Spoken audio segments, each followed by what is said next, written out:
Yo, this is Dylan Ouros, your local writer, and I wanted to verbally kind of like pitch out my various book ideas. Partly spearheaded for marketing my new/debut book, 2 books, releasing this week, Journeyers, book 1 and 2, epic fantasy, sword and sorcery. And yeah, I'm going to get into the pitch. I kind of want to read out my pitches I've written before on my website, and then kind of like riff on the origins for the idea, my inspirations, and just like any commentary I have. And I'll probably cut like the Journeyers part of this as its own little video slash like podcast here. And then I'll have the full video for like all of my ideas as another separate longer video. Yeah, so I am a writer of primarily up to this point short stories and kind of like essays or critiques on like some of my favorite art, especially like movies and anime, TV shows, video games. I've written a lot of like video game critiques and video game reviews, but also getting into like a lot of the stories of video games that I'm like super fascinated by, like Metal Gear Solid and Elden Ring. Bloodborne is one of my favorite things I've ever played and then wrote about. So yeah, I come from the tradition of like short story writing as far as fiction, and then kind of essay writing. And I have gotten into novels now because of the origin story of this idea for Journeyers. It's an epic fantasy, kind of like, it's YA, I say like teen plus as far as the target audience. The origin story for Journeyers is that originally it was me and a friend theorizing an animated series that we wanted to like concept out and start to like, create together. And he was getting into Pixar animation classes, and then also getting into character concept art and drawing like kind of cartoon characters, getting better at just drawing in general. And then I'd been, writing as a hobby for all these years, and we discussed before like some like book ideas or novel ideas I've had, and kind of, he'd read my short stories before, so like he was like, hey, let's get together and like create an animated series concept. You be the writer, help with the story and all that, and then I'll help with the concept art, and like we collaborate. This is kind of like a side project not related to our present careers and whatnot. And it was at Kinney Fort Pub in Round Rock, Texas, where I came up with the idea based on an old icebreaker / like social game I played in college on a trip, where this fish camp counselor went to A&M. She, was well versed in doing icebreakers and getting like, new groups that were forming together to go, for like a field trip or whatever. How do you break the ice? It's one of those things that people are annoyed by. It's like everybody go around the circle and say your name and a fun fact about you. It's like everybody dreads that. But ultimately, it's important if you're going to be in a group for like the next days, weeks, to like get this going. You got to get people to get to know each other. You got to get people talking, get people excited to be there and talking with each other and spending time together. So she had this idea that was fascinating to me, clearly fascinating, and that stuck in my mind from back then to, fast forward to a few years ago, and I had the origin story for Journeyers. It stuck in my mind, this concept. So the idea, it was a game where you go around, you set the premise, and you go around and give everybody's answers. So the premise is, okay, you're embarking on a journey across a forest. You're walking, from point A to point B through a woods, mysterious woods, mysterious wilderness area, and you have with you at your command a monkey, a snake, and a bird. They're basically like your pets, well trained, they know how to do things. And the question is, okay, how do you proceed across this adventure? How do you carry yourself across this forest, and how do you use or command your animals to act to help you complete this journey? And I remember I still remember my answer well, because it was like the obvious thing, like it would still be my answer today, as far as like, okay, you have to assess. I looked at it from an analytical standpoint. So you have to assess what are the capabilities of each animal outside of yourself. The human's versatile, and it's like, okay, you're going to carry yourself. You have to bring gear to like travel and all that, wear good shoes, That's the basic thing on like the self side. And then it's like, okay, the monkey I would have in my backpack or just traveling like at my back and kind of like shadowing me to like watch my back and to alert me of any danger as kind of like a local scout. And then I would have the bird be a far range, long range scout. Obviously you send the bird out to look ahead, see if there's any problems, kind of scout, get a bird's eye view of the area, get an overview of your situation. The bird's like arguably the most important for like pathfinding and traversing a wilderness you don't know about. And then the snake as like a comical thing, I remember saying like have it as like your belt or just have it in your pocket. And then I like made also the joke, pocket sand. Pocket sand is the idea of Dale Gribble from King of the Hill, where it's like he has sand in his pocket. So if he gets attacked by anybody, he can like nonchalantly throw sand in their face because he has his hand in his pocket. So pocket sand is the idea is like a hidden weapon. So snake would be, I would use it as like a hidden last defense against, something attacking you, such as a tiger. So the idea is, what do these animals represent for the social game, for the icebreaker? Go around the circle, everybody's answers. And I was surprised at how different people's answers were. Everybody had way different answers. Nobody was even similar. Nobody was just like, yeah, I would do what he said. Like, it was like everybody had their own answer. It's interesting. People were being funny, all that stuff. It did its job. It broke the ice. And you get back, and then she's like, here's what it means. The monkey is supposed to represent like family or like close friends. The bird is supposed to represent like technology or knowledge. Like, how do you use knowledge? And then the snake is money or wealth. It's like, okay. And then everybody goes through and it's like, oh, you like to use your wealth as a weapon. And then, you're using knowledge to look ahead and plan things out. You like to keep your family close and you like your family to watch your back or whatever. And it's like, yeah, that's all basic stuff. And also fits, I guess it fits my personality, but it also fits like what these animals are capable of. So it's an analytical thing.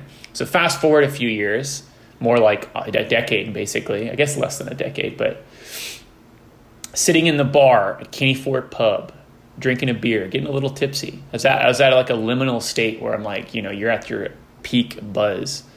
And I got to thinking about, our animated series. What is the concept? What are the characters? What does it look like? And I went back to this icebreaker where it's like, okay, a dude traveling with a bird, monkey, and a snake. What if it's like Narnia? They're all talking. It's like living in a fantasy world where the animals can all speak. Or like Hunter x Hunter was another huge inspiration. Like, okay, those are our 4 characters. They each have 4 stories. They come together as like by happenstance. So they're each coming from separate entire worlds before this. And you make it in the middle of a fantasy war between 2 sides. It's a civil war. It's between 2 sides of the same side. So it's like, okay, we have a spy for one of the sides of the war, a character that's closely associated with this war, which is like the background event that's taking place. The story goes on. And then you have, and then the other key idea was coming up with the birds being a separate species that lives away and is not part of the forest. So the forest becomes the setting. The characters become these complex little tunes that have, separate backstories that we're going to unravel as they join up and have to travel together. You have the found family stuff. Hunter x Hunter inspiration was like, okay, this is going to be like a battle series where it's like a journey where we have battle sequences and all that. So that's the background of Journeyers, and then I'll get into more of the story here as I'm just going to read the pitch. So I have my pitches kind of laid out very formally, almost like it's like a form I'm filling out, because I find that it's satisfying for myself to organize the information, but then also for readers to just see what they're getting into. It's like, okay, the title of the book, Journeyers Book 1 and 2, Form, Duology of Novels, 400 pages and 600 pages. And that's based on the average number of words per page in the average book. And I literally took books off my shelf and counted them because I was trying to get an understanding of page count. And I'm still off because the ebooks are way longer page counts, which is unfortunately going to be a problem, I think, for pitching and marketing the book. But in a normal like 400 to 450 words per page paperback, the first novel, book 1 is 400 pages, book 2 is 600 pages. The whole story is about 1,000 pages. So it's a deep, robust, heavy story. There's a lot of plot. I wouldn't say, I think a lot of modern writers, or a lot of like advice that I've I've delved into all the modern writing advice, believe me. And it's like, the average reader, 90,000 words is like the average, or like what most agents are looking for as far as keep your book around 90,000 words, especially for a debut, because it's like readers don't want to read long books. It's also it's more expensive to obviously print a larger book, but it's just like less people are going to read it.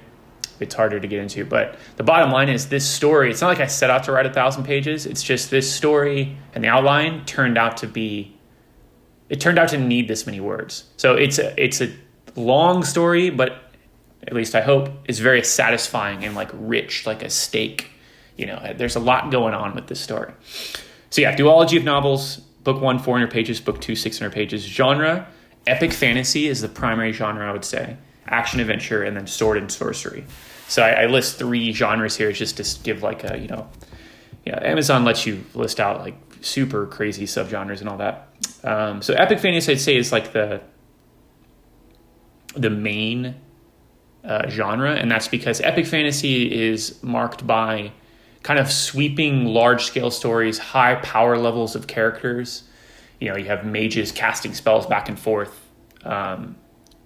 But epic fantasy I would say, okay, that's not Game of Thrones then, but it's like, no, epic fantasy is also just like sweeping political stories with lots of characters. Because I would say Game of Thrones is epic fantasy, but I would also say that like, Avatar: The Last Airbender, another huge inspiration, is epic fantasy because they're battling for the fate of the world, right? So yeah, action adventure because there's a lot of combat and action sequences in my story, and then Sword of Sorcery because it's I'd say Sword of Sorcery, like Conan, Solomon Kane, or my knowledge of that genre, which I love. I love those stories. There's a lot of darkness in the stories, and there's a lot of like dark magic and like forbidden, taboo things going on. And you could say that a lot of fantasy needs that element, like the dark magic stuff, because that's like a huge draw. But I do focus on dark magic a lot in Journeyers. There's a lot of darkness, and there's a lot of like soul stuff. Like souls are discussed as like a normal, common thing, and they're invested in magic, and people are invested in souls as like something that can be utilized in a way that is like potentially horrifying, but also like just straight up powerful. So the target audience, I have Teens Plus for fans of Redwall, Legend of Drizzt, Hunter x Hunter. I would also add Avatar, both Avatars, The Last Airbender and Avatar, the James Cameron like epic Pandora movie. Those are also, I would say, fans of, would like Journeyers, but also just they're huge inspirations as far as like a huge aspect of the story is like man versus nature and man versus animals and man versus his wild environment and trying to wrest control over nature and a wilderness that is potentially beyond you and is housing things that you can't even fathom. And so it's Teens Plus. I think it's like a YA adult fantasy crossover. I don't think it's necessarily like, it's not YA focused with the story. It's YA focused with the writing style because I go out of my way to like explain a lot. I have a lot of exposition that's like educational and is designed for like a child to be able to understand this concept because I'm explaining it in an artful way.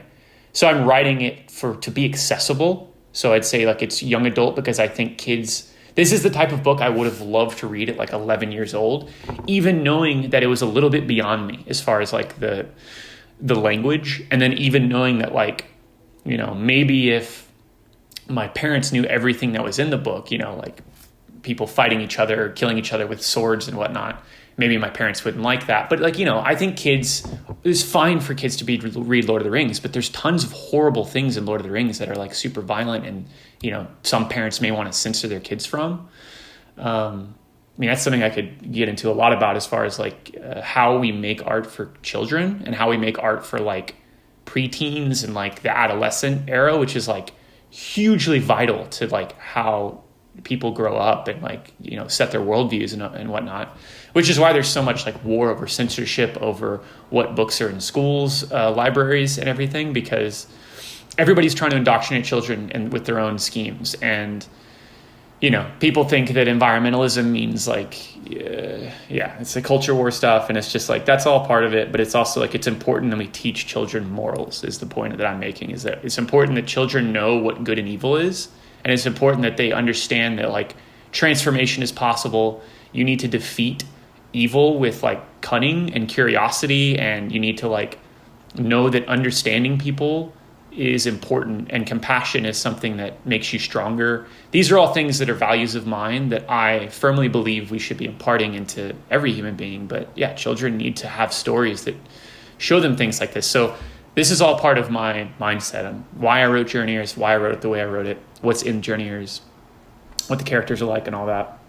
So yeah, Redwall is a huge inspiration. Talking animals, it's like mice in a medieval world. It's like Redwall is a huge inspiration. Redwall is something that opened my mind. That was the first chapter book I ever read, I'm pretty sure, as a kid, which I don't know how old I was. I must have been like less than 10. Yeah, like Redwall was something that was like, oh, you can do Lord of the Rings, but with like mice, and then the evil is like an evil rat or a giant snake. I was like, oh, that's cool. Like that expanded my mind into all sorts of stuff. And like Hunter x Hunter is a continuation of that in the sense that like, oh, we can have stories where, you know, there's non-human characters that have greater than human intelligence and are, you know, the coolest characters. Like the Chimera Ant arc in Hunter x Hunter, it's like the coolest characters become like alien animal chimera hybrid people, and that's fucking cool. It's like really, really cool. And then Legend of Drizzt was like my first interaction with like an epic fantasy series where I actually went and read like books 1 through 20, and it's still going. I haven't read the last like 4 or 5 books of the Drizzt series by R.A. Salvatore, but that was hugely influential to me because Legend of Drizzt and the Salvatore stories are very adamant about having extended and like action sequences and big fights, like in anime, which is another huge influence and why, you know, I also wrote Journeyers with an anime sensibility.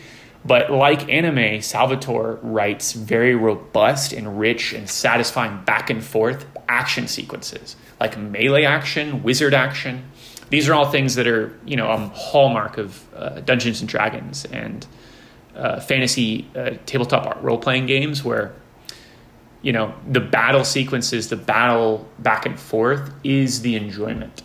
And then, like, you know, having your characters do their abilities and powers in a stylistic way, that's anime.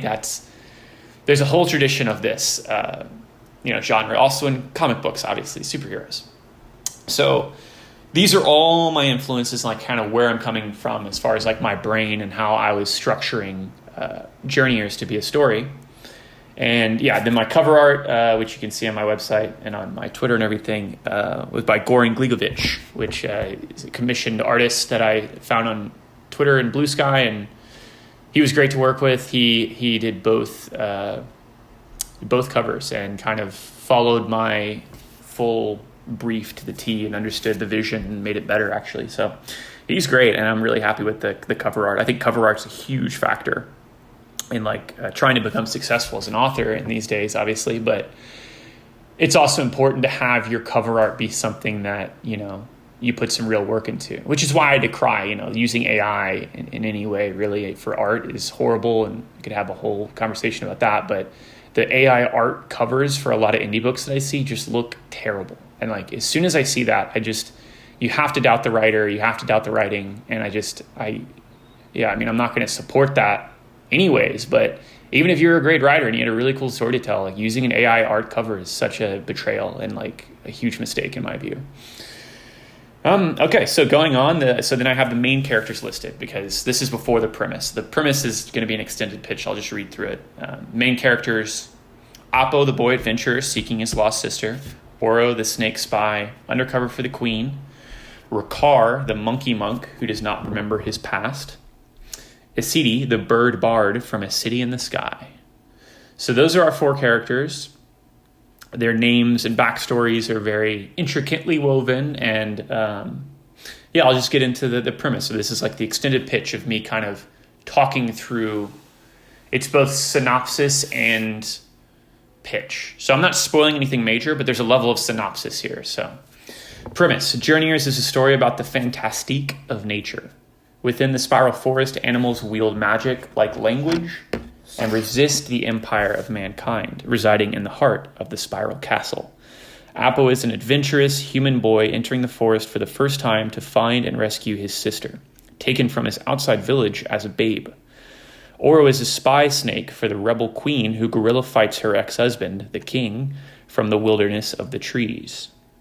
Rakar is a childlike amnesiac monkey, as tough as the core of the earth, searching for his lost tribe and the truth of his origins. Isidi is a bird diplomat from Birdkind's mysterious city in the sky, come to seek the redemption of a saga she may call her own. Together, these 4 characters join as one, forming at first as a team to challenge the mystical dangers of the forest, and later as a family journeying deep into historical converse and interpersonal soul descents. Our 4 journeyers meet as one to travel across the forest seemingly by happenstance. They interact with hidden motives that become clearer with every encounter. They begin by forming collective routines and getting a lay of the land and each other's capabilities. They battle enemies in the form of Novashaska, shape-shifting big cat and apex predator in the spiral forest, a quattro of mercenary hunters working for the king, a trio of freelancing assassins working for themselves, and various monstrous creatures known as werewolves, krikens, and tyros. They aid allies such as the mouse and bat clan, some bears, rabbits, and foxes, river otters, and traveling troops of monkey fighters. They learn of the magician, the king's most diabolical advisor, mad scientist, and true ruler of the realm. They battle his son Sir Slade in an epic showdown of their combined might. Our 4 journeyers learn of the Spiral Forest's harrowing history from the time of elves and giants and dragons, all gone now and nearly forgotten. It is only Ouro's special knowledge that educates and the secret locales they explore which reveal hidden truths. What caused giant kind to chase mankind into the forest? How did the elves originally discover and harness magic? Why did man and elf join together in the creation of the dragon? Where are the elven histories? Who has man become today? All these clashing civilizations behind him. So many animals in opposition. The forest spiraling chaotically around his iron will within the wood. These questions and more become answerable only by following the spiral path alongside our 4 intrepid journeyers. They traverse vast forestry, swampland, hills and groves, the Sorin River, one mystic tower, and the subterranean caverns of a hollowing earth, meeting many strange friends and foes along the way. Altogether, Journeyers is a mystic action adventure featuring 4 inquisitive heroes seeking the horizons of truths and interconnections within such a fantastical natural world. Environmentalism, the magic of the animals, the power of storytelling, and uncovering true history are some key themes and messages. At the castle in the center of the spiral, the fate of the forest and our journeyers will be realized.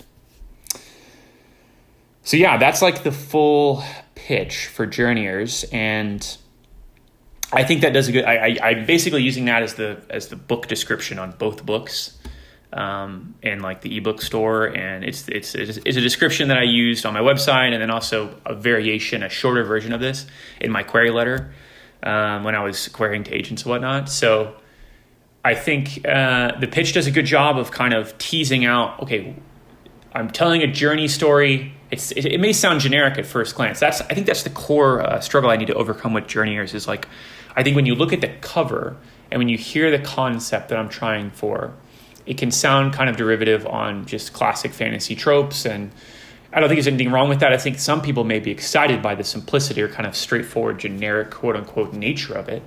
Generic in this case not meaning strictly derogatory, more like, you know, the way that Star Wars as like its archetype and as its setup of, rebel versus empire, scrappy kid, wisecracking guy, old mentor. It's all hero's journey stuff. It's all archetypal stuff that's like from the dawn of time, first of all. But like in the way that we think of Star Wars now as a generic sci-fi fantasy setup because it created like a whole genre of copycats and all that. So I think generic can be good and like what I'm going for. And the reason Journeyers is titled as such, it's a very simplistic title. And the way that I set it up, it's like it's supposed to be a little bit of like a trick. Where it's like, okay, you're getting a generic story that is familiar with you, may draw people, may turn people away, depending on your proclivities. But then once you get into the story and you see the story's about, it's okay, I'm telling a journey story. There's all these different animal clans. There's a civil war going on. There's dark magic. There's mysteries. And then there's all this hidden stuff that I'm not telling you yet. But there are monsters. There's going to be combat. There's this magician. There's a king and a queen going to civil war. So there's different nodes of like the world build that are here as kind of like background information to be like, okay, what are these 4 characters? Why did they team up? What journey are they going on? Who are they?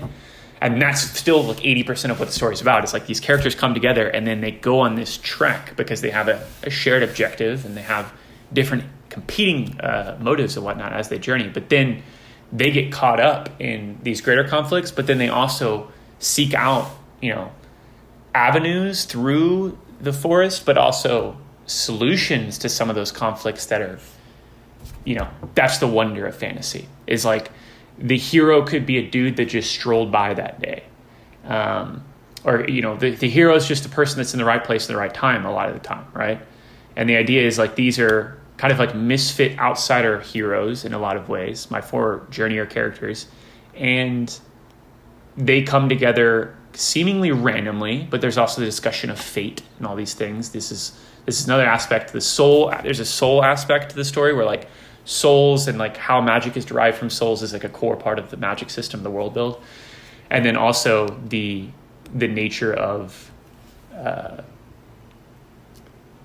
basically animal intelligence, human intelligence, consciousness. These are all things that interconnect us. And there's like a Avatar, Awa type thing going on in the background of the world build. But I would say it's more of a soft magic system than a hard magic system. Meaning I don't explain everything, and there's a lot of ambiguity that is purposefully left as part of there's an expansive nature to the magic, and it's not fully understood at all, even to the characters that use it in the story. So, and I would also say Journeyers is another reason. The reason that I switched the name from the Journeyers to Journeyers is because as I wrote the story and came up with the plot and the different places these 4 main characters would go to, which were the Journeyers, I realized that the story is actually about all these different characters that they encounter. So it's a very episodic story.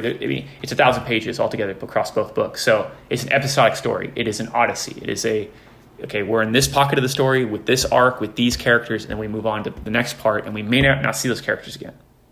The things that happen in that arc and the things the main 4 journeyers carry from arc to arc, that's part of the tapestry of the story. But it's very episodic, and there's all sorts of side characters. There's a lot of characters. There's like basically like 50 main characters in Journeyers.